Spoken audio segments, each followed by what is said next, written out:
Hello, everybody. It's Leslie, and you're listening to the interview with Leslie Heaney. I got some feedback from my husband over the weekend that I am not really expressing myself or showing myself in my introductions. He loves my podcast, but he doesn't like my introductions, and that I should be more informal and perhaps a little more myself than reading bios. I'm gonna give it a shot today. It's the first time you're hearing it live. I just got back from taking my 15-year-old to the DMV. This is our second try to get his permit. And I thought I brought everything, but apparently I was missing the piece of mail that shows that we live where we live. Didn't have my name on it. It had my husband's name on it.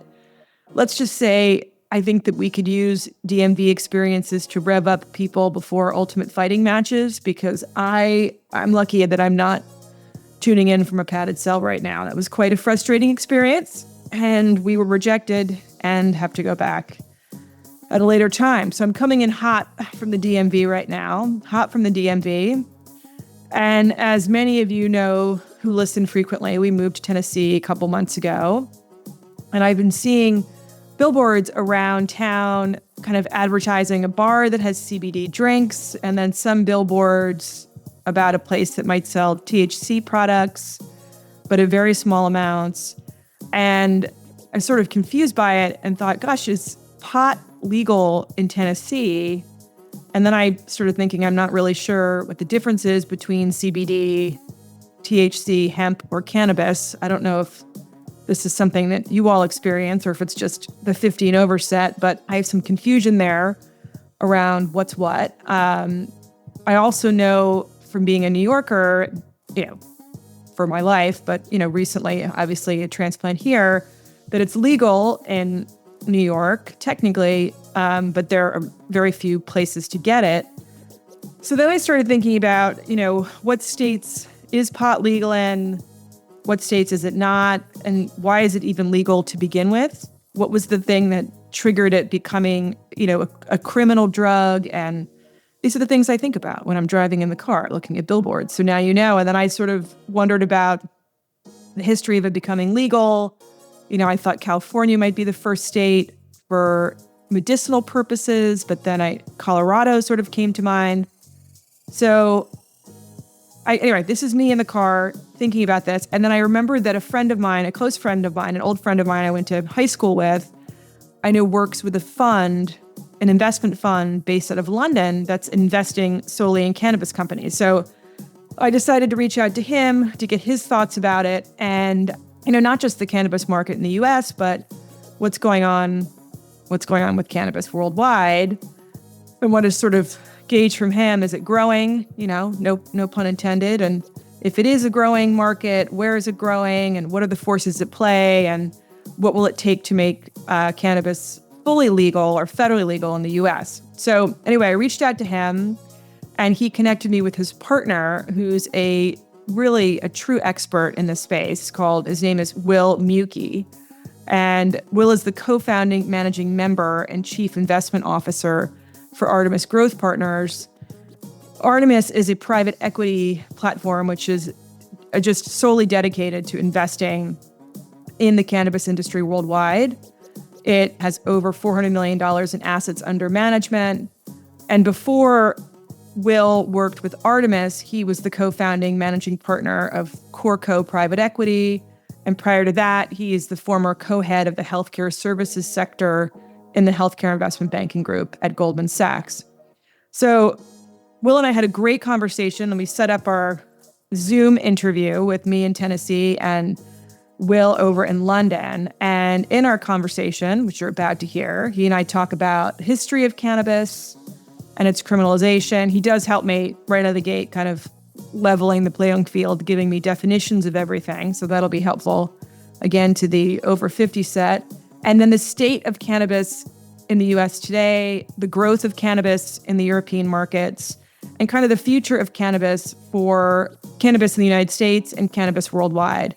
It was really a great pleasure to talk to someone who's such a vast knowledge base in this subject. He's so smart, so interesting. And if you're curious at all about cannabis, the market, or you just want to know as much as you can so that you're well versed in the subject for a dinner party, this episode is for you.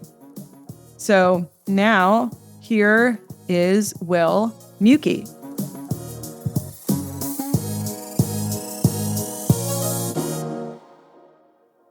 Will, thank you so much for coming today. We're coming on our Zoom. Very excited to talk to you about cannabis and the future of cannabis today. Before we get into a discussion about it, in learning about it or reading more about it in preparation for this conversation, I realized there's so little I knew about it. And there's so many kind of terms that are used that I thought were kind of interchangeable, and they're not. So I thought it might be helpful for listeners to kind of do a level set on some of these things. What is cannabis? What is hemp? I think the cannabis, hemp, marijuana, and then the THC, CBD distinctions, I think would be helpful to kind of have an understanding of. I'll couch this in I'm an investor, and I've been in the space for a long time. I'm not a botanist. I did study honors chemistry, and I was pre-med for a while before not going to medical school, but I am not a scientist. This is a layman's approach to We'll do like a 30,000 feet on these different. So cannabis is a plant. It's gone by colloquial names, weed, and even marijuana is a colloquial name that now has some negative connotations because of the way that it was applied going back to the history of cannabis. But cannabis is a plant that produces a whole bunch of things like many plants, but specifically cannabis produces a number of cannabinoids, which are lipids, they're oils, molecules that the plant produces that when ingested have certain properties that affect the human body, affect other animal bodies. And I think today there are 113 or 114 known cannabinoids that the plant produces. It has been seen historically as a medicinal plant. It's been used, over thousands of years, going back, I think the records go back 10,000 years to when humans were using cannabis, likely in ritual settings, because it does have a intoxicating effect, a soporific effect. There is an element of spirituality that people associate with cannabis as well. So it's funny that this plant, which has been stigmatized and almost put out of business by jurisdiction and legal frameworks, it's really a pretty important plant in the evolution of the human species and of society. And it's coming back around now to being both medicinal and a recreational opportunity for consumers and patients in the world. So cannabis is kind of it's a catch-all phrase for the cannabis sativa plant, which actually expresses itself in both hemp and in what we think is regulated cannabis, or what's colloquially known as marijuana or weed. The real difference between hemp and regulated cannabis is just the concentration of a molecule called THC. And THC is a naturally occurring molecule in all cannabis plants.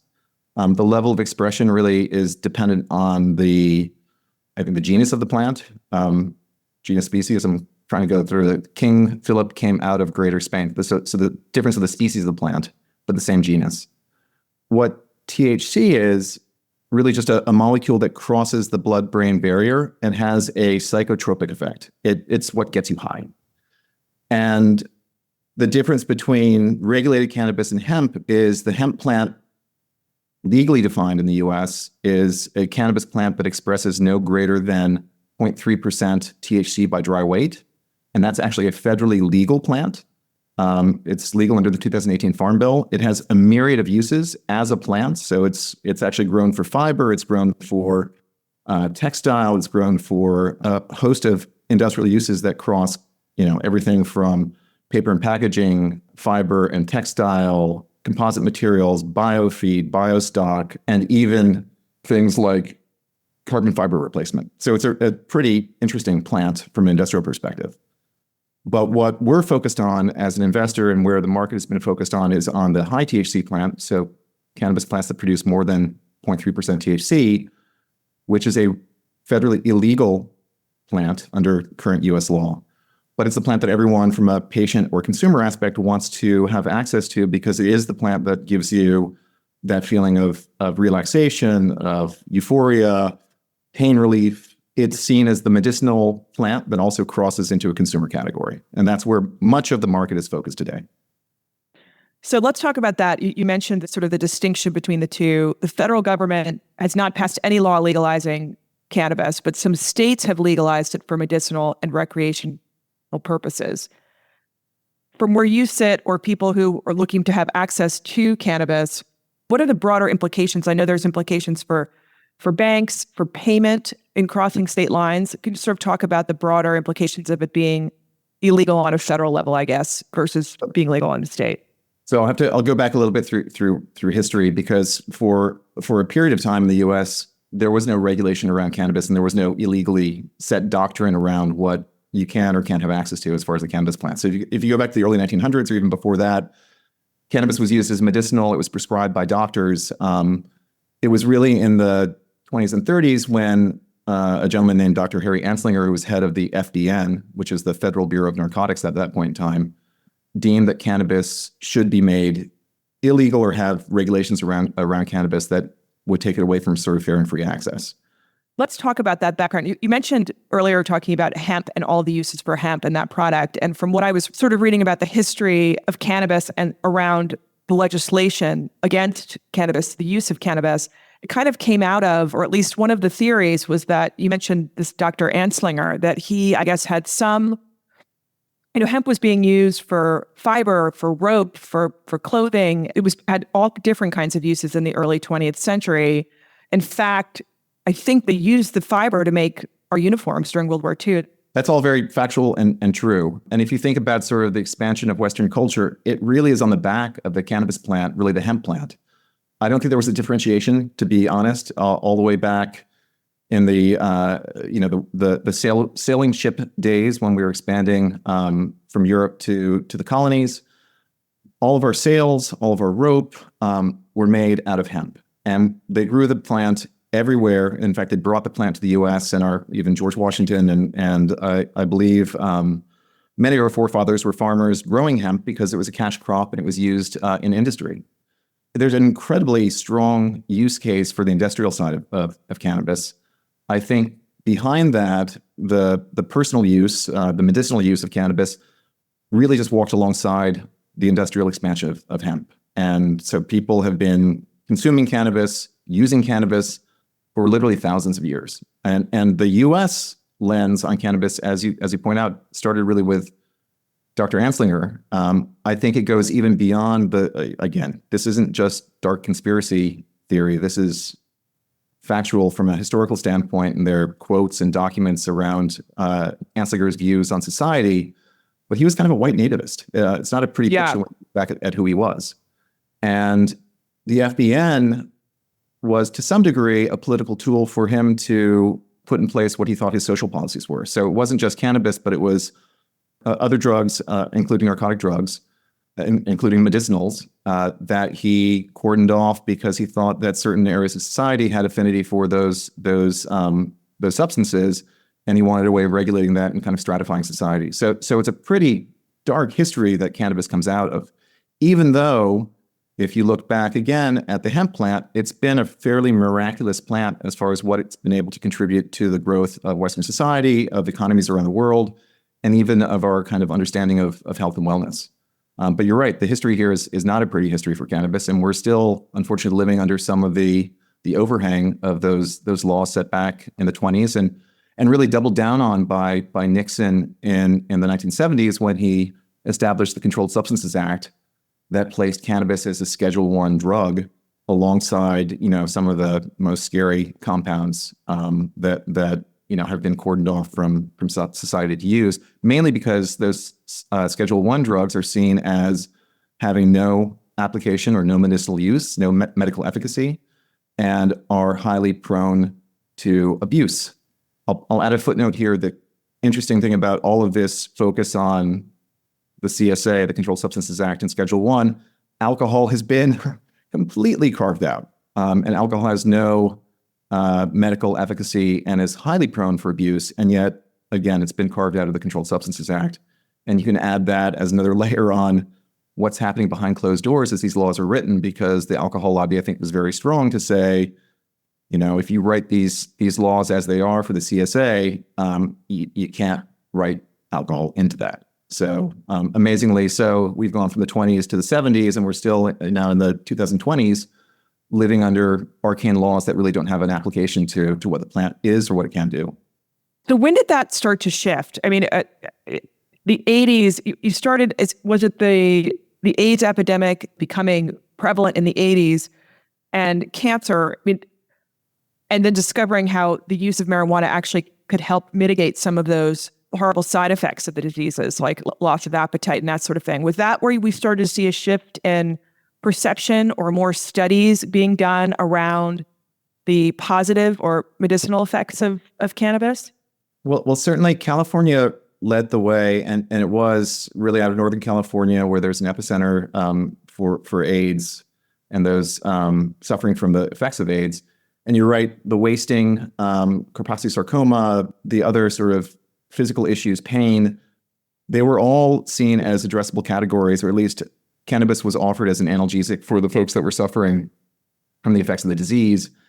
And it was one of the cornerstone pieces to really move California, I think it was in 1996, to have compassionate use of cannabis on a legal basis as caregivers providing cannabis to AIDS patients. So that really was sort of the origin of the opening of the dialogue to say, the laws that we have in place are prohibitive. There is medicinal effect and benefit to a population. And at this point in time, it was focused on a small population, but really for a wider population as well, that the planet really has significant benefit. And it was California that then said, well, let's allow people to have access to the plant because it's the right thing to do. And it began sort of the conversation around what cannabis is, what it really is versus what the laws say it is, and what the benefits are of the plant writ large. And it was the kickoff point for others to focus on the opportunity of cannabis to no longer be held back by these arcane laws that were really based in no science and based on really social dialogue and social ideas that were terrible for the U.S. and terrible for the population of the U.S. Again, going back to Dr. Harry Anslinger. So we had an opening of the conversation, and at that starting point in the 1990s, we've kind of taken that now to a much broader dialogue to where we are today, talking about opening up cannabis not just for medical use, which is where it was focused on in the 90s, but for both medical and recreational use.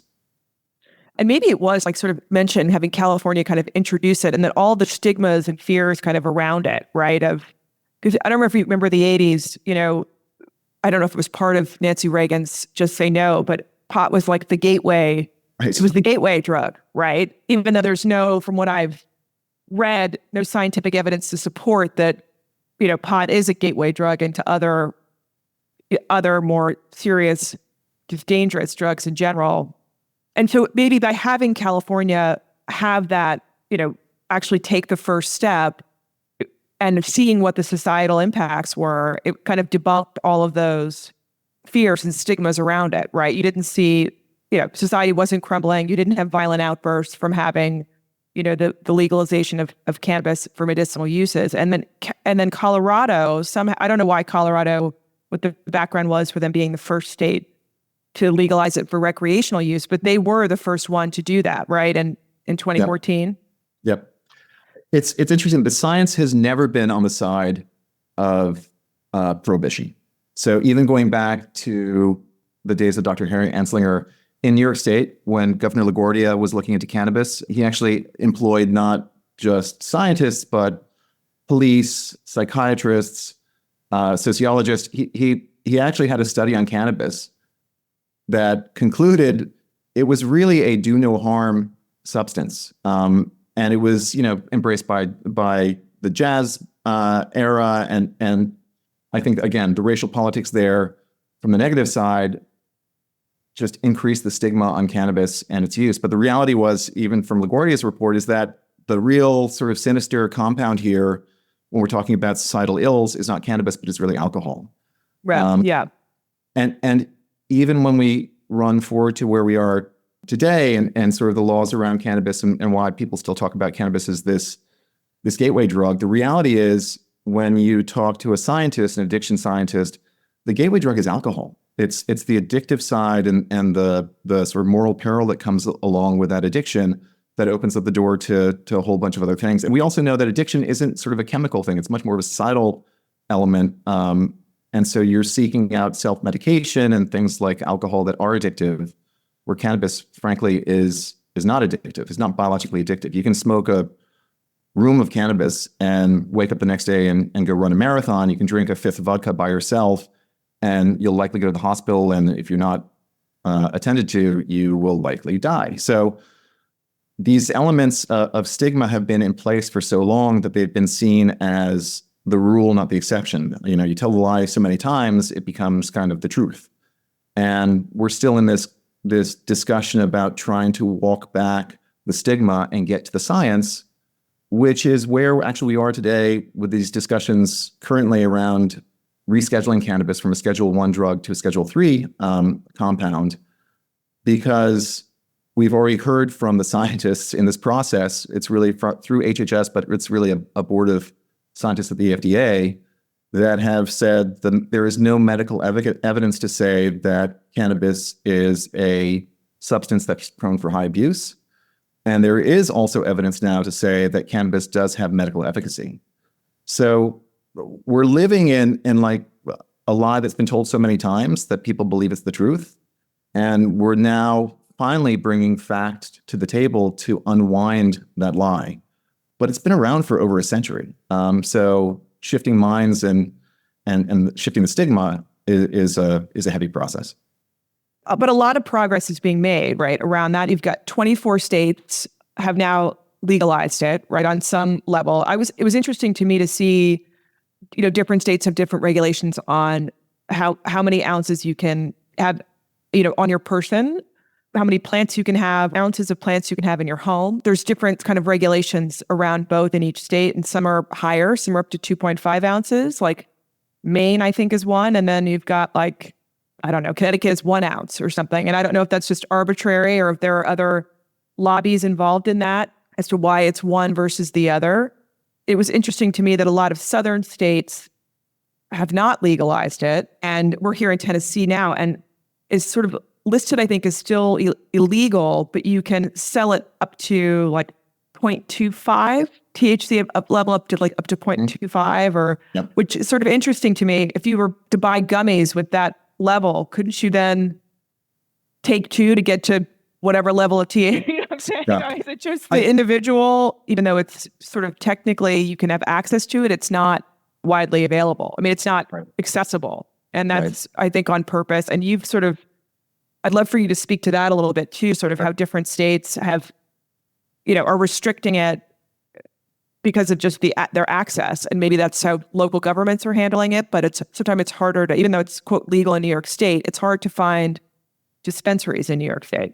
Right. So look, I'm coming from the standpoint that cannabis should never have been prohibited. I think that when we look around the world and countries like Germany that have gone through their own sort of rescheduling process and have moved cannabis from a narcotic to non-narcotic status, there's an acceptance outside the US that cannabis is actually a medicinal. It's still a controlled substance. It has to be delivered to the patient by script. But there are plenty of people that are crossing over in the private pay market to have access to cannabis outside the US through a medical channel. In the US, as you're pointing out, the way that cannabis is legalized on a state-by-state basis, because again, it is federally illegal, so writ large, federally illegal in the US. But each state, because we're in a federalist society, each state has gone through its own process, either through referenda or through ballot votes to legalize, which I think now there are 34 states, 38 states that I think have medical programs in the US, plus DC. And then there are 24 states, I think, that have legal adult use programs, plus DC, so 25. And each state has its own individual profile for what is legal, what people can grow in their house or can't grow in their house, what they can buy or can't buy, what their holding is either on the street or in the house. It's all a patchwork. Every state is like a little walled garden in cannabis land. But as you're pointing out, the laws don't necessarily always make sense because, even if a product has a certain concentration, you can take more of the product and get a higher concentration in your body. So the use case for how the laws are written aren't always equivalent to what we think the intent of the jurisdiction or of the regulation is. So in the US, we have this patchwork of different states different legalities, different ways of approaching the industry. And that goes down to even taxation, that goes down to wholesale versus retail markets. It's kind of a myriad of different laws state to state. And that's just how cannabis has kind of come of age in the US. Very different outside the US, but that's just how the US is. And you're right, it's a confusing patchwork when you're moving state to state. There is no interstate commerce. You're not supposed to be taking cannabis across state lines. But as a private citizen, I think that things happen, outside in the gray areas. And so we have a little bit of a weird situation because of this federal prohibition that we now have, some states that are legal, some states that are not legal. And until we really get resolution at the federal level, we're going to continue to have this patchwork system at the state level. Well, when you talk about some of the implications of it being illegal on a federal level in terms of how it affects cannabis commerce, I know we had talked in another conversation that we had about sort of about U.S. banks sort of not allowing U.S. banks that are federally regulated, obviously not being allowed to invest, I think, in cannabis companies. Maybe you're not, is it not being able to use? Yeah. Right. So because of that, and there might be other examples of that too, of how that just impacts, is that the federal government's way, I guess, of impacting the industry or trying to control the cannabis industry on a federal level?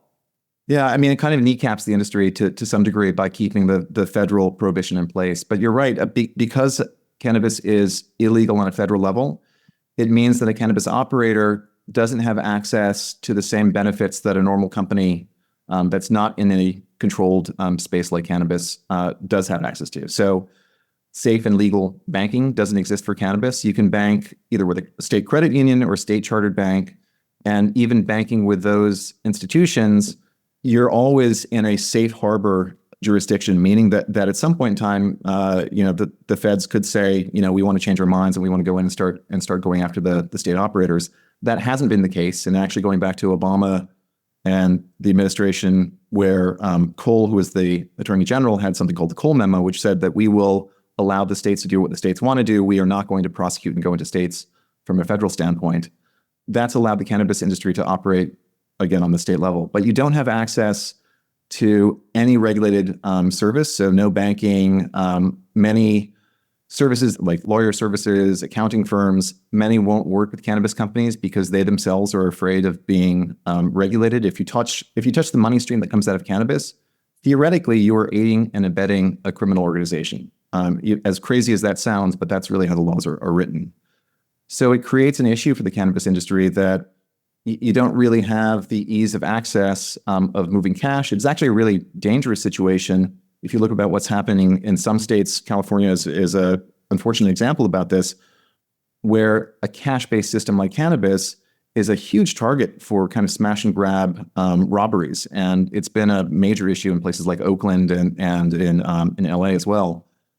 So unfortunately, these issues around having no real banking has actually increased the risk to both cannabis operators and the communities in which they operate because there's so much cash floating around. So that's one element, is the banking issue. The second is because cannabis is federally illegal, under the IRS code, there's something called 280E, which is effectively a punitive regulation that taxes cannabis companies at the gross profit level. So everything that goes below the gross profit line, sort of general sales and administration, marketing costs, things that typically are deductible costs from a normal business's expenses, that's not available to cannabis companies. So taxation is incredibly high, which makes it a very difficult place to actually make money and make profit. And the last piece is, medical research, which has only now started to open up, has been really cordoned off because as much as we've been talking about the medical aspects of cannabis, and there are actually FDA-approved drugs that come out of some of the cannabinoids, that has really been blocked because THC, which is an area of potential new drugs, new opportunities for medicinal applications, pharma companies, universities, research institutions don't want to dabble in a molecule that's seen as federally illegal. Now, luckily, we have some changes in the laws that are going to open up that space sort of currently and going forward. But it's been a pretty big overhang to the industry just because of the federal illegality of the plant. I don't know what the stats are on what the public opinion is on having it legalized at a federal level, but I would think that it would be pretty popular and pretty high because it's legalized for recreational uses, as you said, in 24 states. It is for medicinal purposes in 38 states. What is the real barrier here? Is it, you mentioned pharmaceutical companies, is it alcohol companies? Are there other lobbies that are at play that are trying to prevent this industry from being legalized at a federal level because of its potential impact to those other industries? Because it just doesn't make sense to me, right? When you see that there's public support for it, you see the benefits of being able to, and I don't know, you mentioned, the tax implications for the proprietors, but I think that part of the reasoning behind some of these states wanting to legalize it was to be able to tax it, right? And so you see that benefit to states and a potential benefit to the federal government. So I just don't, it seems to me there must be other forces at play here. Our opinion is that if you look at the polling, so Gallup polling, whether you are Democrat, Republican, or independent, the overwhelming majority, like up towards the high 80s, low 90s percentage of the polled populace believes that there should be at least medical legal access to cannabis everywhere. And if you ask the same question about recreational cannabis, still Democrats, Republicans, independents poll at greater than a 50% margin. So a majority of each of those sort of voting classes believe that we should have some form of safe and legal access to cannabis on an adult use basis. The crazy thing about all of this is that no matter where you go in the US, there is access, adult use access to cannabis. It's just through the illicit market. And so the craziness of all of this is, we turn a blind eye to the illicit market and let, a population go out and seek cannabis from a source that is likely untested, potentially has heavy metals or pesticides or other toxins in it. And we're doing a whack-a-mole to try and kill the illegal market through enforcement, when actually what we should be doing is legalizing cannabis everywhere on a recreational basis as well as a medical basis. Medical is easy because there's millions of illicit users in the US that are going to the illegal market. And the best way to kill the illegal market is to offer a safe, legal supply that is priced at or below the pricing that the illicit market delivers cannabis to the consumer. So that's a little bit of the framework. I think the issue is like, why aren't the politicians voting for this? I think speaks more to our political system in the US right now and how polarized we are, because cannabis is political football. And whoever has the baton to make cannabis legal federally and moves in that direction will gain the votes. And we know that the elections these days are really not won by either side, but won by the swing votes in between. And this is a big swing vote issue. So I think the political will there has been, especially in an election year, to kind of not do anything. It will be interesting to see whether it's a Harris administration or a Trump administration, which direction they take, because Harris has stated that cannabis should be decriminalized or even legalized. Trump actually even said in an open, maybe it wasn't an open mic, it was actually an answer to a question that a reporter had asked. He kind of responded on the question about cannabis legalization. He said, well, isn't it already legal? Because he was talking about how the states have already had opportunities to have legal sales on a state level basis. And so our reading of that is, even in a Trump administration, there is a opportunity to say that they will do what the Republican platform typically has done, which is allow states to make decisions for themselves and allow this kind of patchwork of walled garden states to exist or even grow. So I think it's much more based on the political merit, and there's still stigma that overhangs a lot of the political side. When you talk to senators that haven't really touched the issue very heavily, they still believe that it's almost the Nancy Reagan, it's not the exit ramp, but it's really the gateway to all bad things. And so it's really an education process that we have to go through to get those who are uninformed informed. But really, we need to move beyond this polarized political theater that we have right now in this election year, and hopefully look in 2025 to a much more thoughtful approach to cannabis and cannabis legalization. So the voter populace is there. It's now just getting the politicians to follow what the voter populace wants. It's a really interesting thing. You mentioned the illicit market, right? And in the states, I have two questions for you on that. In the states that have legalized it, how has the illicit market had an impact on on those businesses? Is there a tension between the two? That's one question I have. And then on the other, just as a point about the illicit market, and I'm sure this is not in parenting books, but our daughter's almost 19. What I've said to her, it's like, if you're offered pot or gummies or whatever, make sure they're from a dispensary. Like, do not, like, my brother grew this or I got this from a guy, because it could have fentanyl in it. I mean, it could have anything in it.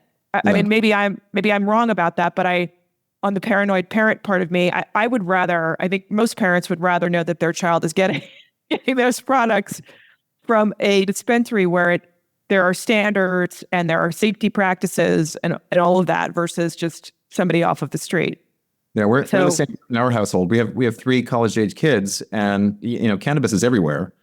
And we had the same conversation. Don't take anything really from a source that you don't know. But if it's cannabis, I'd much rather have you source it from a legal supply than an illegal supply, because a legal supply, it's been tested. It actually has a certificate of authenticity that it came out of a legal grow, and you don't have heavy metals, you don't have pesticides, and it's just the right conversation to have.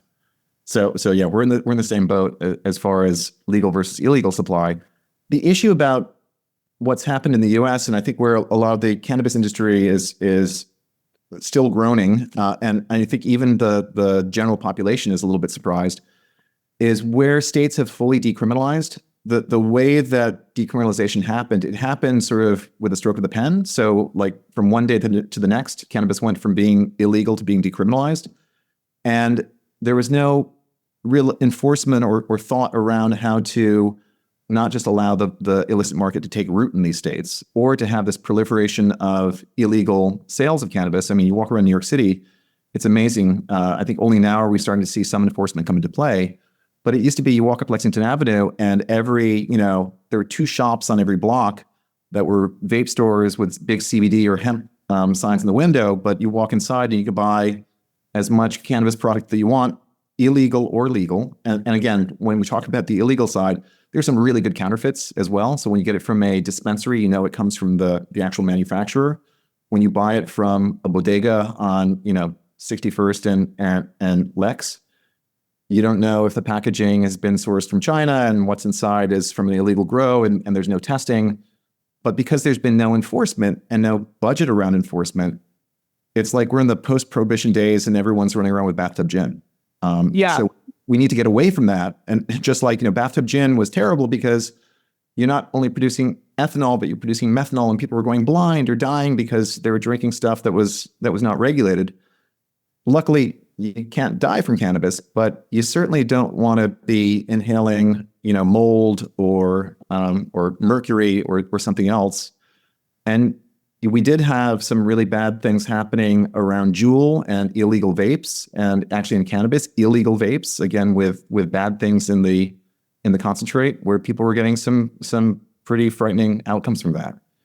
The issue with enforcement is only one piece of it, however, because the reality is, again, because the way the laws have been written, as states have legalized, again, starting with the taxation issue at 280E, which is a very expensive issue for cannabis operators, there are a host of state taxes that go on top of that basically price cannabis out of the market. So if I'm a consumer and I'm just thinking it's price, dollar per milligram of THC, the illegal market will likely supply me every time with a cheaper product. And until we kind of undo these issues around what's pushing the price of cannabis to be so extraordinarily high compared to the illegal supply, we're going to continue to have an arbitrage opportunity for illegal growers to basically continue to deliver cannabis in a market that's been decriminalized, has very light enforcement, and has a very high-priced product as my competitor. I don't want to jump too much to Europe right now and kind of dilute the US conversation, but when you look at Germany, which on April 1st moved cannabis from a narcotic status to non-narcotic status and made cannabis available for every general practitioner to write by script, the friction cost for actually getting cannabis is very low in Germany. You go to a doctor, it can be your orthopedist, and you say, I have a back issue, I'm having pain, I'm tired of doing opioids, and I haven't found any other relief. And the doctor says, well, why don't you try cannabis? Either you can smoke it in a flower or you can take an oil orally. and then he gives you a prescription. You get the prescription filled by a pharmacy. It comes to you, either you get it, in store, you go and pick it up at the pharmacy, or it comes to you by DHL overnight. So in 24 hours, you get your cannabis delivered to your door. It's legal, it's safe, it's tested. And the amazing thing is, because the way that Germany has opened up the market, Germany is allowing importation of medical cannabis from all sorts of legal grows around the world, meaning that we have a very large supply chain coming into Germany, bringing price down to at or actually even below the illicit market pricing on a sort of per gram basis. And so if I think about, the use case in the US, if we had kind of the German model in the US, which again is a medical only model, you could actually have an incredibly robust market that prices cannabis at a level that the illicit market finally kind of gives up because they can't make margin there. And you also have an audience, a patient base, that for very little effort can get a prescription and have access to cannabis. I think where Germany is going is to open up an experiment called Pillar 2, which is talking about having sites to do real adult use. Kind of if you're 18 or older, you can go into a pharmacy and buy cannabis as you can buy, going into a store and buying beer. If we had sort of that opportunity in the US as well, where you had enough supply, low tax, and federally compliant operators, then we would have a market where there really isn't room for the illicit market to take root or thrive, which is what's happening right now. And we'd have a really robust cannabis market that addresses both the medical population as well as the recreational population in a safe and kind of mediated fashion. And it doesn't take a lot to get there, but until we get there, we have this very big difference in price and in accessibility of illegal product versus legal product. And that's just a bad situation right now that needs to be rectified. I don't want to kick the cannabis boards too heavily in the states that have legalized, because they have been underfunded, and we are in these post-prohibition days. And again, I'll go back to post-alcohol prohibition with bathtub gin. It took a while for us to get to a regulated industry, a 3-tier industry, which is how the alcohol industry runs today, to have safe and legal access to alcohol, so people aren't drinking methanol. So it's going to take a little while to get there in the US, state by state. But I do think the model is already there. We've seen this before with alcohol. We should see the same thing happening with cannabis. And in the end, the funny thing is, when, again, you look across the pond here in the UK as well, everyone agrees. Like the conservative politicians agree. The police enforcement heads agree. The healthcare officials agree that having safe legal access to, in this case, a medical product in Europe is the best way of addressing a lot of these negative issues around cannabis that are otherwise going unchecked in the illegal market. So if we could, again, federally legalize in the US, remove things like 280E, and frankly, rescheduling of cannabis in the US, if we move it from Schedule 1 to Schedule 3, will at least remove the 280E issue. But it doesn't remove the state tax issue. It certainly doesn't remove a lot of the other encumbrances that we have on cannabis. So it's really when we finally federally legalize, we can actually see a shrinking of the illegal market, and we can see a growth of the cannabis market, which today, amazingly, has produced over 420,000 jobs, permanent jobs in the US, and a cumulative tax revenue base of over $15 billion. So, when we talk about politicians and political will and how to make things change, jobs and tax revenue are a really strong advocate for changing the laws around cannabis, especially when the science is there to back us up, to say it's not a substance that's highly prone for abuse. It is a substance that has medical efficacy, and in a recreational basis with safe use, just like safe use, we don't recommend on the alcohol industry that everybody goes out and buys a fifth of gin and drinks that fifth of gin on a daily basis. We have ideas around what proper consumption is. So cannabis in that same lens should be sitting alongside alcohol on every shelf wherever alcohol is sold, and it should be a medicinal that's applied to patients that don't want to do pharma and want to have access to a plant-based medicine that has high efficacy for pain management and for especially people going through chemotherapy, an antiemetic, anti-nausea effect, and increases appetite, and really opens up this whole conversation on the medical benefits and how we can apply cannabis to more places rather than fewer places. Well, when you talk about pain management, I mean, giving people oxycodone, for example, or Oxycontin, I don't know if it's Oxycontin or oxycodone, but that is the gateway into, that's how a lot of people, right? So you start on the Vicodin and then you go, and actually, I don't know which child it was, but one of them, I got oxycodone and my prescription was running out. And I remember saying to my husband, like, I might go down to Washington Square Park. I mean, I try to see if I could find, I could see where this could go. I mean, it is like highly addictive.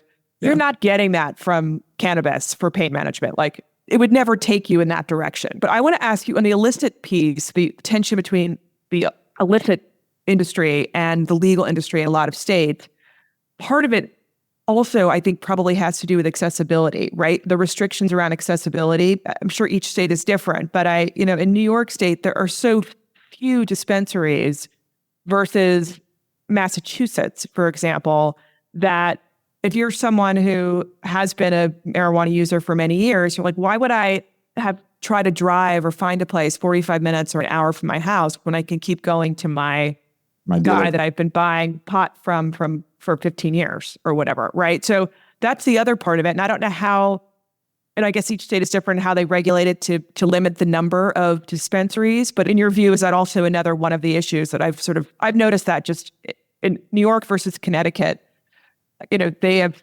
nothing going on like Massachusetts does. Massachusetts, and we're kind of in this part of the world, where we were on the border of Connecticut, New York, and Massachusetts. And, Massachusetts was the whole Great Barrington area. There's a dispensary every 10 feet, but there's nothing in Connecticut and there's nothing in New York in that same neck of the woods. Yeah, I mean, you're dead on that safe and legal access, as far as the points of access, are critical to having, again, another sort of choke point on the illicit market. Because anywhere that you don't have legal access, you have ubiquity on illegal access. There's always a guy on a bike with a backpack, no matter where you go. So I think that the rollout of dispensary licenses state by state has, each state is sort of a unique story, and there's a reason why some have done very well and some have kind of gone very slowly. And some of that is based on the approach to who they were giving out the licenses to and why.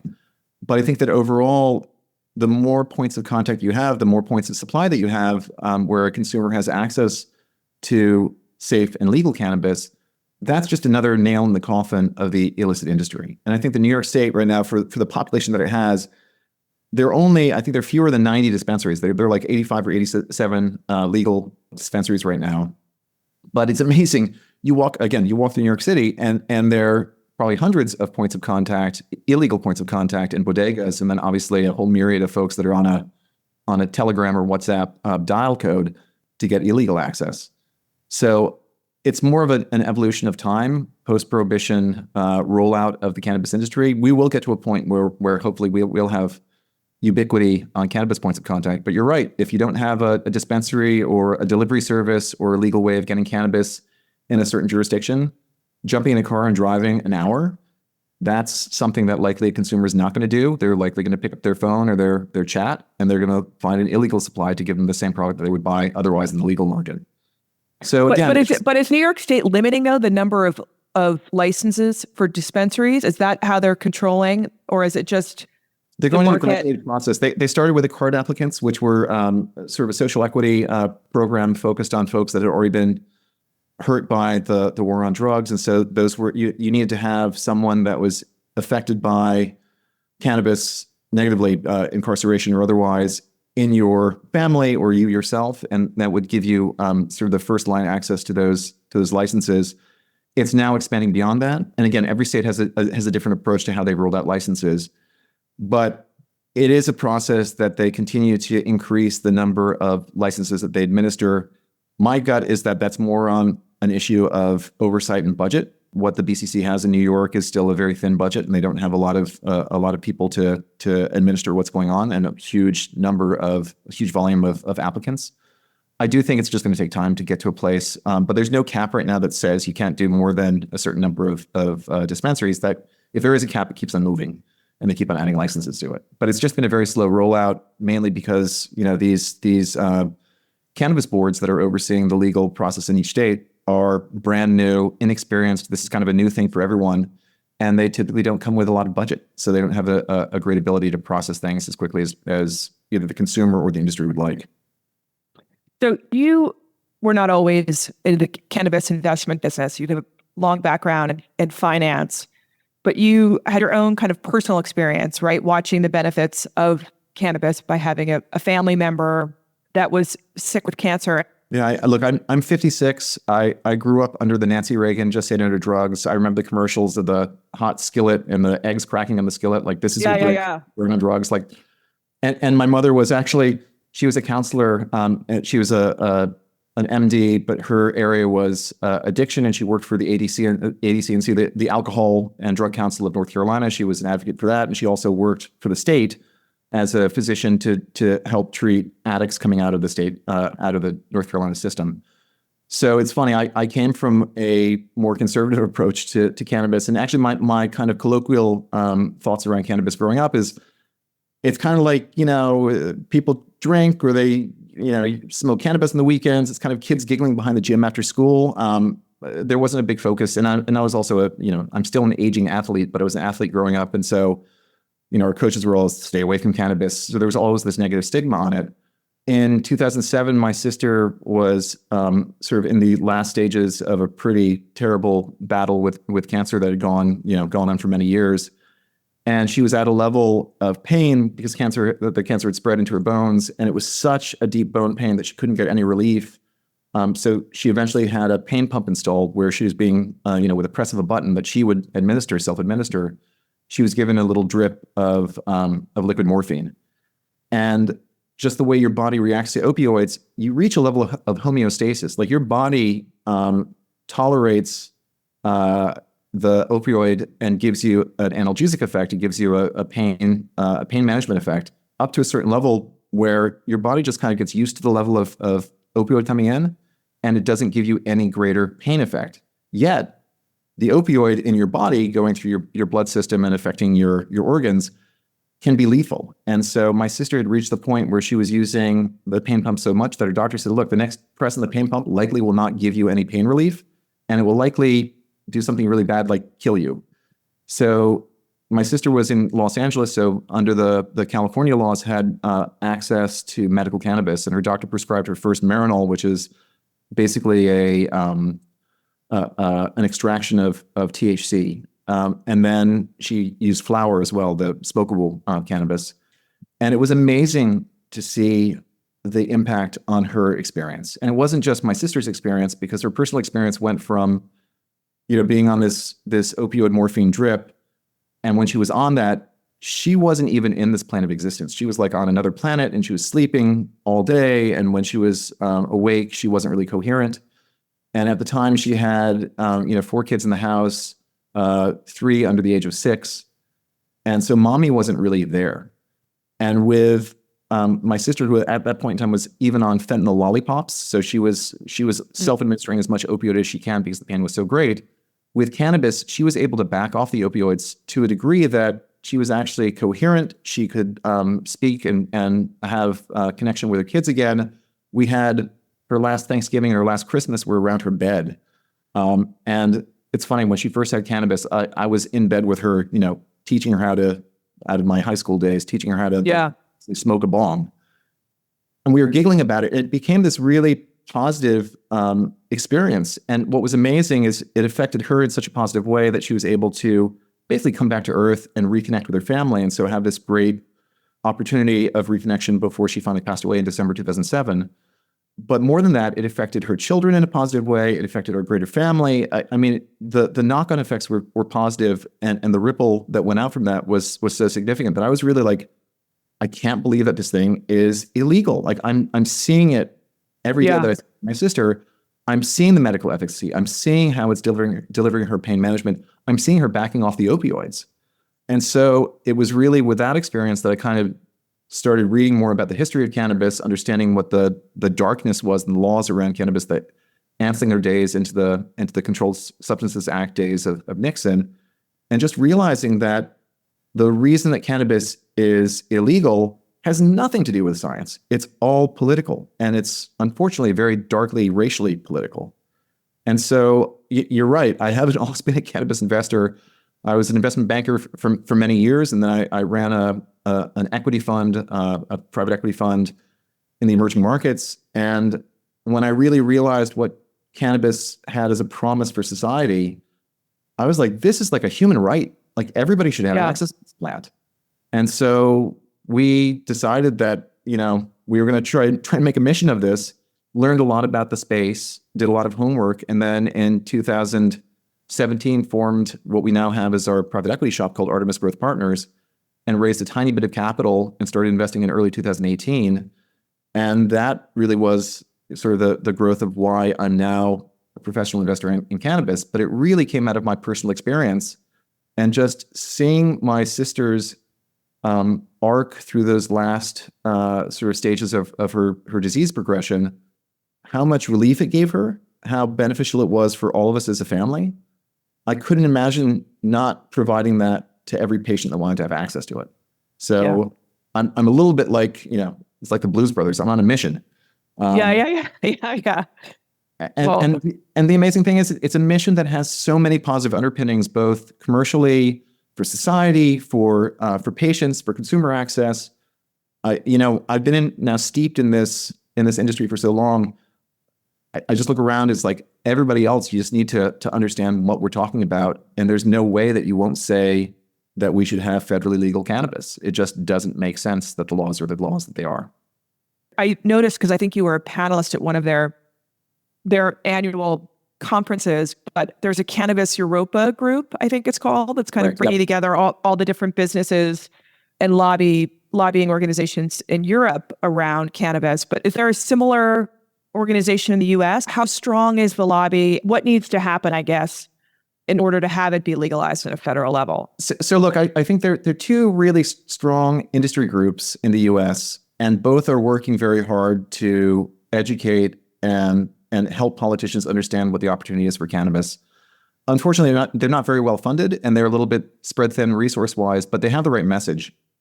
And I think they've been very effective in bringing the topic to the table. So the fact that we're talking about cannabis in a presidential election year as potentially at least one of the pivotal points for swing voters, that's really on the heels of the growth of the industry and what the effectiveness of these lobby groups have been in the US. But we're still kind of underweighted for what we need to do for the industry. And so, we participate in those industry groups. We've actually planned to bring together a group of regulators, both in the US and worldwide, to start talking about how do we harmonize the laws around cannabis, because even in Europe, there's a bit of a patchwork of what works and what doesn't work country to country, whether in the EU or outside the EU. And at some point in time, we need to have kind of fair trade access globally for cannabis. So we, from an Artemis standpoint, fully support the current lobbies, but we're also really focused on, let's talk to the people that are actually making the decisions. Let's bring the regulators together. Let the regulators speak amongst themselves. Let's let industry inform those regulators about what they need to be, safe and legal operators in cannabis. And let's have the patients and the consumers speak to what they want to have for access. And if we can bring together sort of patient consumer parties, industry parties, and regulators, I think we have a conversation that, it's not going to happen overnight. It's going to be a multi-year process. But over time, we will get to a place that the laws are more thoughtful, are harmonized, are current, and have left sort of the legacy behind. But we spend a lot of time speaking to politicians and speaking both to industry and to patient groups. It's not really our bailiwick. We have a partner group. One of our investors is a member of the Bacardi family, and he's been spending a lot of time in cannabis and has been putting a lot of money and resources into the political venue here in Europe. So we're kind of picking up on his chops. But we realize that cannabis really is, on the medical side, just like any other medical group, highly regulated industry, safe access of medicinal compounds for patients, and safe administration of those compounds through proper channels. And then at the consumer level, it's a little bit like, are we a consumer product? Are we sort of like a wine or a beer or alcohol company? And I think the answer to that is yes. So we're both a medicinal and sort of a consumer product. And so the lobby groups need to speak to both of those audiences and with both of those agenda. So it's really been a great change from where it had been years in the past, but we still have a little ways to go. It's just we have a lot of really smart people bringing the science, bringing the patient anecdotes, bringing the safety issues, and then we have great folks, like Mike Penning here in the UK, who was the former Minister of Defense and was head of police when he actually legalized, or was the one to strike the pen to sign that in 2018 the UK should have a legal medical program. So we have some really experienced politicians and regulators as well who are stepping in. And I think all of that can inform the discussion in the US when we finally do move to have that frank discussion about how do we move from an federally illegal cannabis market to a federally legal cannabis market. And there are plenty of hands around to help lift that boat and plenty of voices to carry that conversation. So we're just trying to add to that as much as we can. If you're bringing together kind of the regulators with the different industries or stakeholders, whether you've got the pharmaceutical companies around medicinal purposes or having just regular consumers, right, who are using it for recreational purpose, getting them all kind of together. Does that happen at these industry conferences? I mean, the conferences are a great place to bring people together. There's a reason to bring people together because it's topical. I think the worry about the conferences sometimes is they become echo chambers and there's not a lot of new information that goes in. So you have to go just beyond these nodal points of the conferences and really, sit down in people's offices, go find the politician who is open to having the discussion. And as we were talking about before, it really starts with jobs and tax revenue. And so right.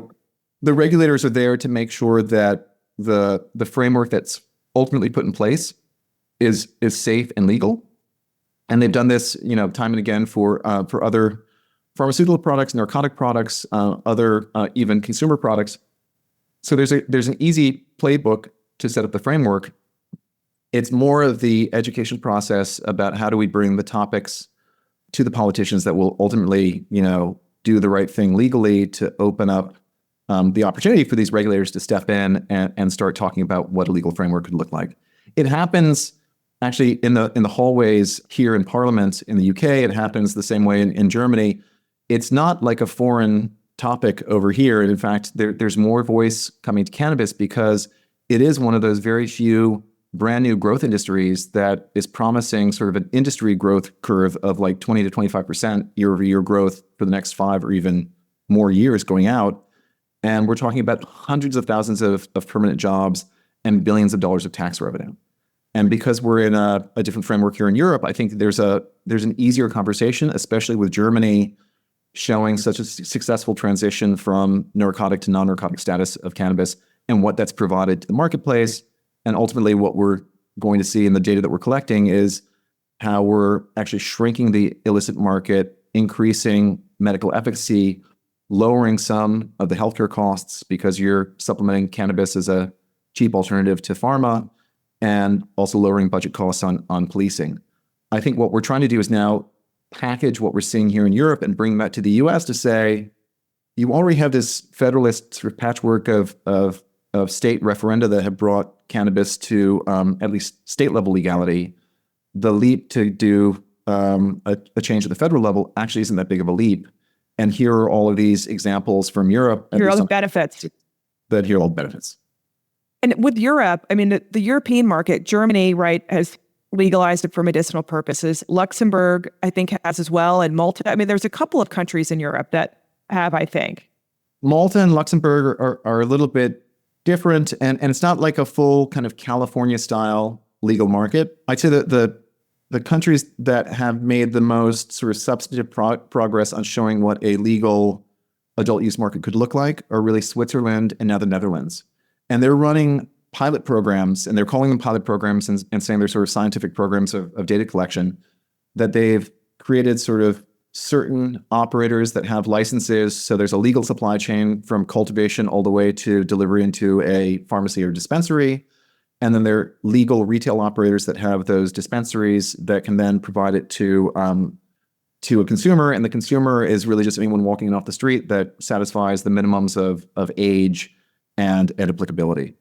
And so Europe is all watching what's happening in Switzerland and the Netherlands to see what that data looks like. Germany, as I said, has something called Pillar 2. So CanG, the laws that went through that made cannabis a non-narcotic. Pillar 1 actually allowed individuals in Germany to grow 3 plants themselves, grow and possess 3 plants. And in fact, under this sort of first phase of CanG called Pillar 1, they not only have the access of legally owning and growing 3 plants, but they can collaborate. So you can bring 500 individuals together and have what are called cannabis clubs. It's almost like a wine club where there's a cultivation. The cannabis club. I like that. I mean, yeah.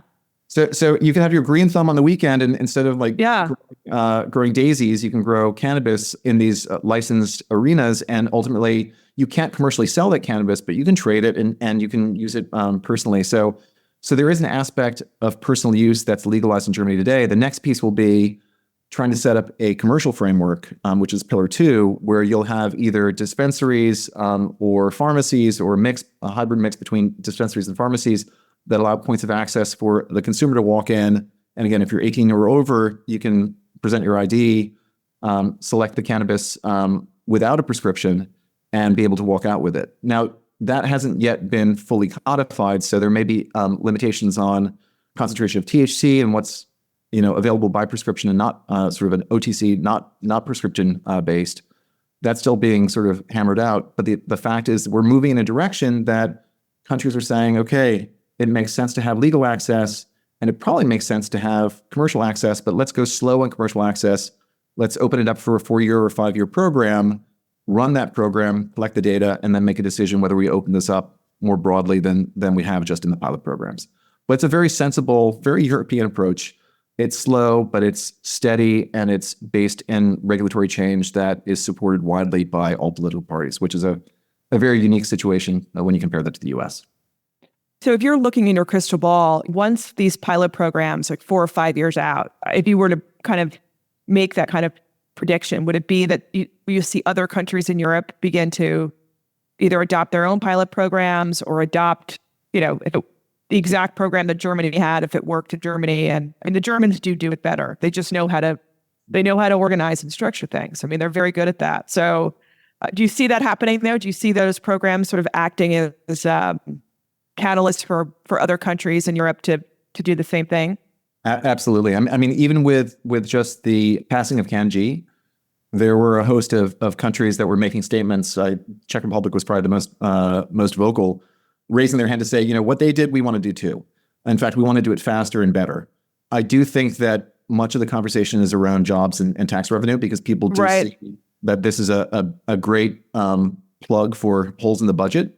And they also understand that on an operating basis, countries are spending hundreds of millions of dollars on enforcement of cannabis trafficking that will likely go away as these programs roll out, or at least be contained.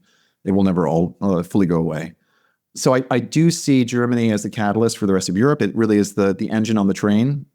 If you think about the European market, it's 750 million people. And so the impact or the effects of what the German CanG laws have had on Germany will really ripple out across all of Europe over time. And our expectation is that the data that will come back from these pilot programs will show that, actually, there isn't an increase in criminality. There is not an increase in traffic issues. There's not an increase in sort of overall societal ills. In fact, what we're going to see is there's a benefit, and we're going to see some of the positives coming back on cost and spend, as I've said, on enforcement and on health cost, because a lot of these programs, in fact, most of the ones in Europe today have some form of state-based subsidy. Some are not, but places like Germany do have, for certain indications, a state-sponsored program where the state will pay for most, if not all, of the cost of your prescription.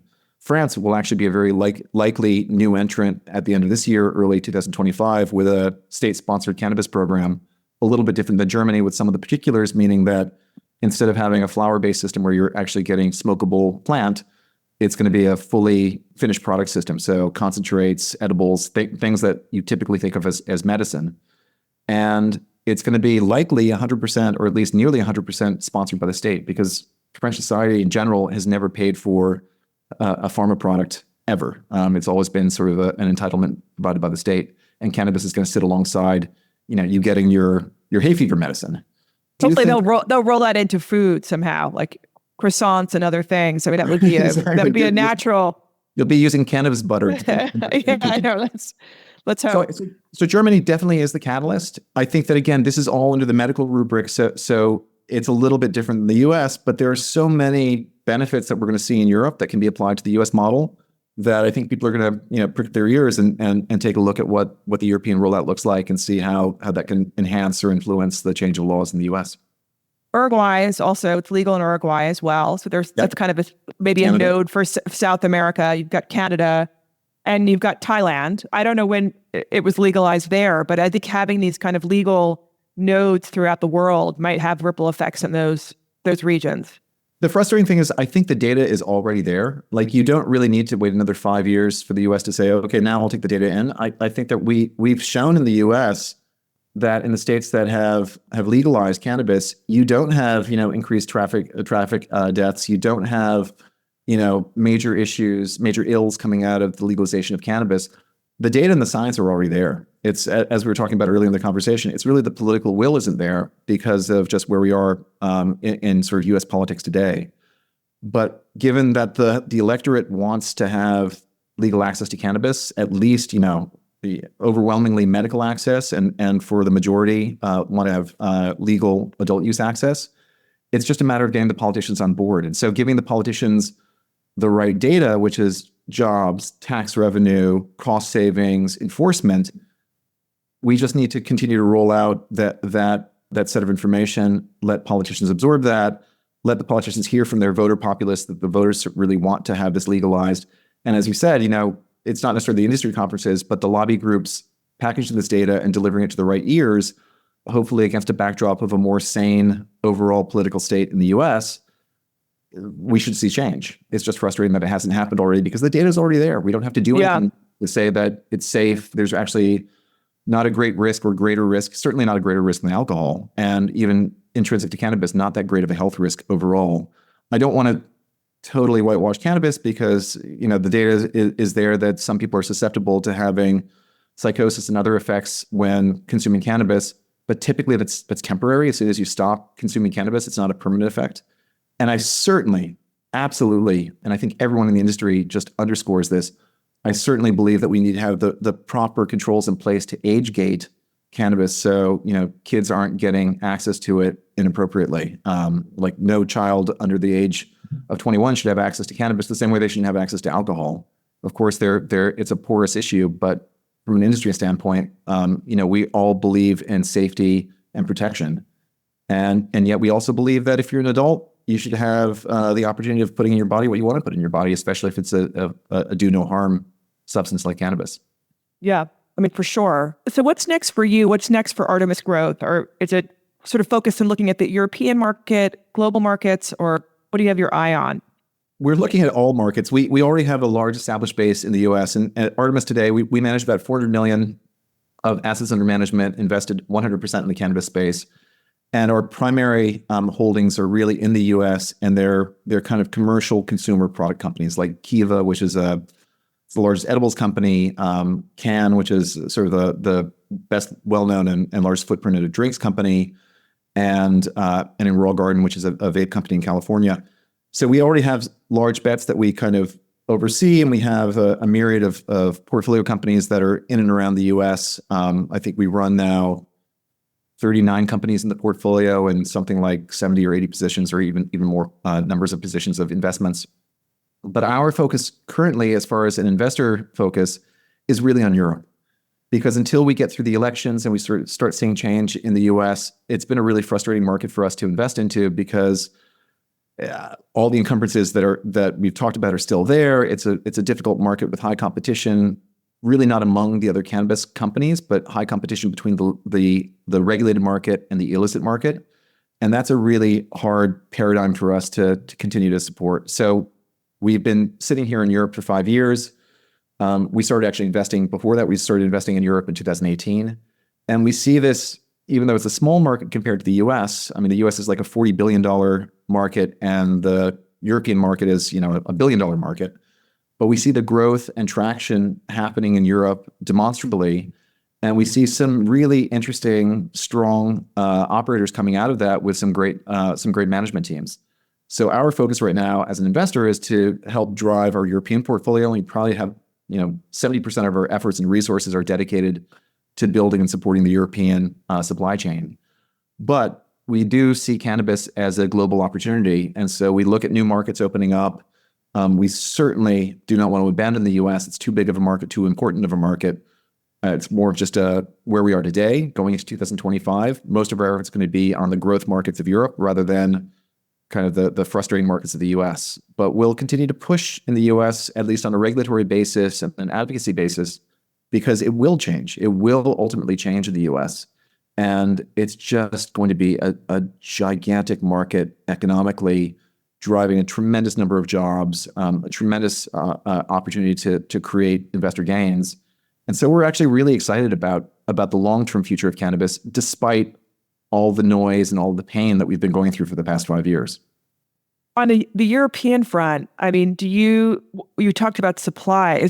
Are there certain countries in Europe that have large growing operations, or are you importing it from other countries? And how does that work? For example, could a U.S. grower supply Germany? Are they not able to do that because it's international commerce? The U.S., because of its federal illegality, can neither export nor import cannabis, whether it's medical or otherwise. Outside the U.S., for those countries that have legal medical programs, they can trade amongst themselves. So a legal medical program can supply cannabis to another legal medical program. And in fact, Germany as really the main consumer market right now in the world outside of the US, there are a host of both European countries and non-European countries, whether it's New Zealand, South Africa, South America supplying Germany, even places like Northern Macedonia, that those low-cost supply chain opportunities are delivering low-cost cannabis to Germany. So there is, in the medical world, I wouldn't call it sort of open free trade, but there's regulated trade of cannabis that is legal, and you can cross borders with cannabis as long as it is under that medical rubric. Recreational cannabis is not allowed to be either trafficked, moving across boundary lines or border lines, and it's outside of the pilot programs that we talked about, Luxembourg, the Netherlands and Switzerland. There's not really a legal commercial market for recreational cannabis other than Canada and Uruguay right now.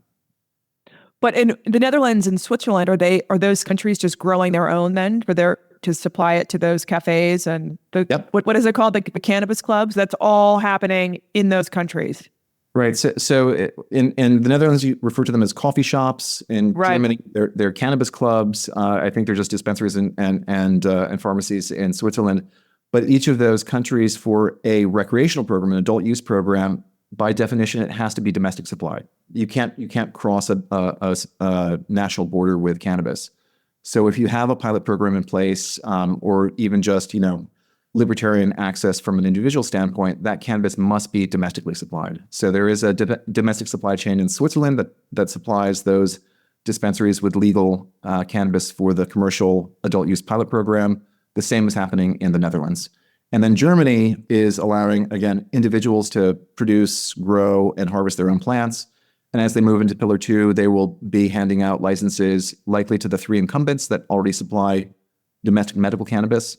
They'll be handing out expansions of those licenses to supply the pilot program markets, and perhaps even issue new licenses to new domestic legal operators to supply cannabis to those domestic adult use markets. But as far as adult use, it's always domestic. There's no legal trade of adult use cannabis across national boundaries.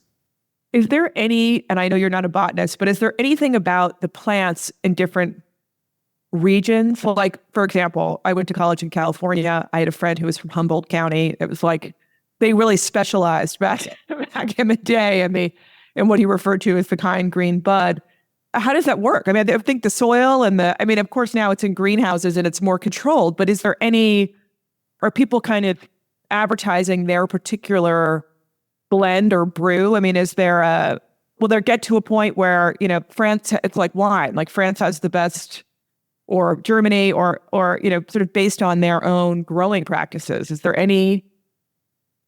Yeah. So I think at the main commercial level, cannabis is really an industrial farm product. So whether it's outdoor greenhouse or indoor grow, the way that cannabis has grown today, it's grown like any other monoculture at scale. You do So it's like have, corn. It's like corn or any other product or crop it's like product tomatoes business. maybe, because you have all these Okay. different varieties of tomatoes. You have, the Right. cherry tomatoes, large tomatoes, heirloom tomatoes. Cannabis, part of the allure of cannabis is there is a little bit of a terroir, this idea of each strain has an individual profile. We talk about terpenes and flavonoids. The terpenes are sort of the smell and the gassy aroma around cannabis, and the flavonoids are kind of the taste. And when you have cannabis either in a heated vessel or a combustible like a joint, you can taste those terpenes. And so there's a taste that goes along with it. The terpenes are also shown now to have different effects. So the high you experience, or the intoxication effect that you experience, isn't just THC. It's actually the constellation of terpenes and the profile of that terpenes and how that makes you feel. It can make you feel sleepy. It can make you feel euphoric. It can make you feel very introspective. And a lot of that has to do with what the terpene profile is of a certain strain. But because we have almost like industrial farming now, those strains which originated, first of all, on like the Central Asian steppe, have now been taken into garages for the past 70 years and grown by producers in California and elsewhere in an underground basis, and really concentrated on amplifying things like the THC concentration, because when you're illegally growing, you want to have the highest bang for your buck, the most THC coming out of the plant. But we're starting to see that there's consumer affinity around certain strains. And so, yes, there is an issue of branding around the strain itself. There's some operators, Cookies is probably one of the best known, that has their own strains in-house. They've developed with their own breeders. It's kind of like, it's their IP. It's their brand. And so certain patients and certain consumers will have certain affinity for strains of cannabis, one strain versus another. And so, yeah, it's not just like one plant. You have hundreds of different strains that are out there. And, the more sophisticated cannabis consumer will be like, an onophile, and we'll be talking about the taste and the terroir and the terpene profile. And there really is an element, just like wine, to experience and enjoy cannabis on a craft side, like you would, craft alcohol, craft whiskeys, craft wine. So it's a really interesting. Is that part of when you're looking to either to acquire a company or invest in a company, are you looking at, is that part of it, sort of how they're growing it, or who's making it, or how they're marketing it, or what kind of factors do you look at when you're looking to these different companies? We think about cannabis like the supply chain to really reduce it to a more simplified state. We kind of think about it like Apple and Foxconn.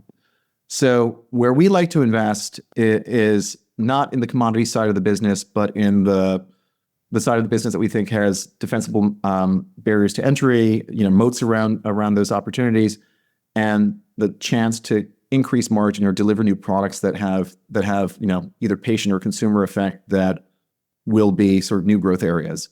And so if you think about like Apple and Foxconn, on the origination side, Apple has the IP and the code. They write the iOS.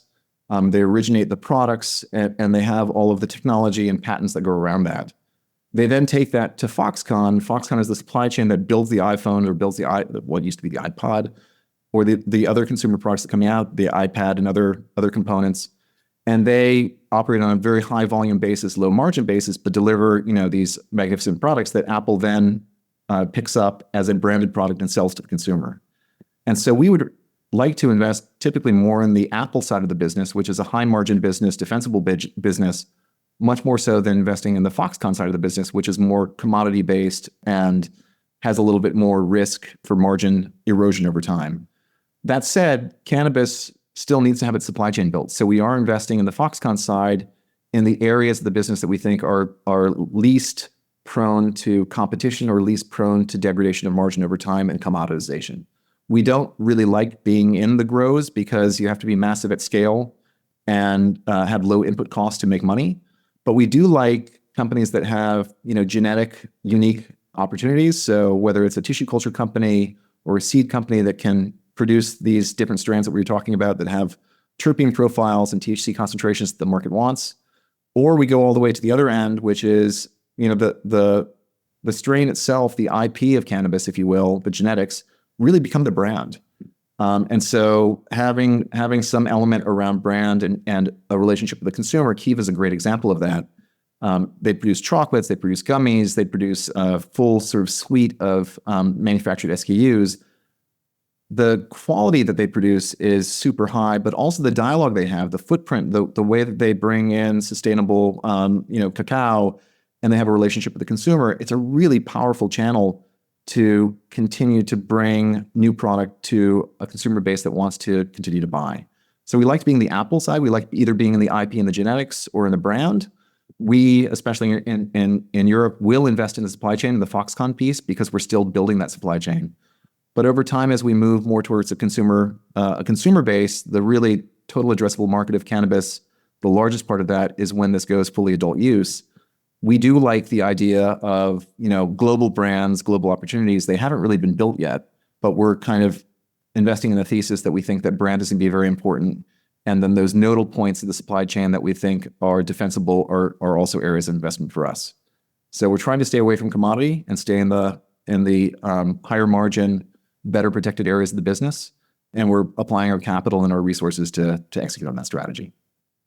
But you're right. One day there will be, right, probably the Coca-Cola of pot, or like these larger global Absolutely. brands, right? And Artemis is right there at the forefront of all of that, which is so exciting. Well, I've kept you on like way too long. I mean, it's 11:15 Nashville time. It's, I don't know, you're 6 hours ahead. So it's 5, it's cocktail time, or it's terpene time. I don't know. Or Cannabis Club time in London. But I really appreciate you taking the time. It's been so fascinating. It's such an important industry, as you mentioned, talking about your own personal experience with your sister, but just all the positive effects. And it's having read a lot about the history of it, it is kind of shocking that the United States and other countries have kind of ended up here based on sort of false studies and misinformation from the 30s that kind of put us where we are with the current perspective on it for some. But I think there is such broad public support for its legalization on the federal level. I mean, just anecdotally, I find that it's interesting to me. I would to see who is president, how they address it. And of course, if it is Trump, it would be his last term, so he might feel like he has more flexibility there. I don't know. But Kamala Harris, coming from California, that's had it be legal for some time, maybe she also would have a positive view on it becoming legal federally. Yeah, look, I think we on the activist and investor side trying to help these larger economies legalize cannabis, we're on the right side of history. The science and the data is on our side. The voter populace is on the side of legalization. We just need to have the politicians do a little bit more of embracing what the voters want and learn more about what the industry can produce as far as jobs and tax revenue. But we're on the right side of history, and we will get there. Whether it's Harris or Trump, I think that's going to be an interesting outcome. In some ways, for the cannabis industry, for the small investors, having federal illegality and state legality preserved is actually a good place. For folks like us that have only $400 million of assets that we manage right now, we're trying to put, more sort of 30, 50, $100 million into the market. It's a great place to have federal illegality because it keeps all the big guys out. But the reality is that's not the right way to serve the patient, and it's not the right way to serve the consumer, and it's not the right way to serve society. So we really do hope that whether it's a Harris administration or a Trump administration, that the data and the science will shine through and people will understand that cannabis is actually a do no harm product. It's going to be rescheduled from Schedule 1 to Schedule 3. It's no longer a narcotic. The population wants it. The tax and revenue opportunity is huge. And we want jobs. We want people to be involved in this industry and have careers that you can put food on the table. And we want to stop criminalizing something that shouldn't be criminalized. And we don't want to have anybody arrested or incarcerated for possessing a plant that really is not dangerous and is efficacious and frankly produces an effect that a lot of people like, even more so than alcohol. So it's one of those weird opportunities where you have so many things lining up. You just need to tip the scale on the politician side. And I think that we're going to work really hard to make that happen. And as I said, I think we're on the right side of history here. So very excited about where the future can bring. Thank you so much, Will. It was such a pleasure. It was really terrific. Thanks, Leslie. I appreciate your time and your interest. That brings us to the end of this episode of The Interview. A huge thank you again to Will Muecke for joining. And as always, thank you all for listening. If you enjoyed the show, please rate and review us on Apple Podcasts and Spotify. If you don't know how to do that, which I don't, reach out to me by email on our website and I'll figure out a way to give you instructions on how to rate and review us. And you can follow us on Instagram at The Interview with Leslie Heaney. A new podcast is released every Wednesday to join The Interview.